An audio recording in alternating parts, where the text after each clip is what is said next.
may papakilala ako sa inyo na black belt ng Taekwondo. Ang pangalan, Aiden. Ito, gagawin namin kung paano ko i-block yung sipa. Medyo nakakatakot kasi black belt to ng Taekwondo eh.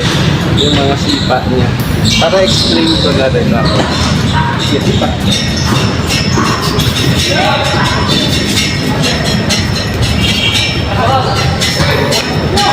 Okay, stop.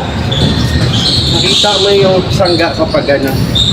Kasi, minsan kasi sa iba yung sangga, pulmon ka.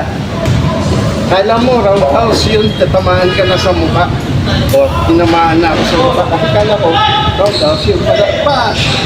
Dito na yung sangga. Pero kung yung sangga mo, para sa kuntaw, ganito. Hirap tayo sa kuntaw, ha? Kasi, sige, sipa ka ulit. Ito mo. Naridirect ko lang siya. Pag ganun yung sipa. Pero hindi pwede sa suntukan yun kasi, suntok. Pwede. Tamaan ka. Pwede lang sa suntukan. Yun ay turo ko na gano'n. Pero kung sa sipa, ayan. Very graceful na. Paano? Kita-kits ulit.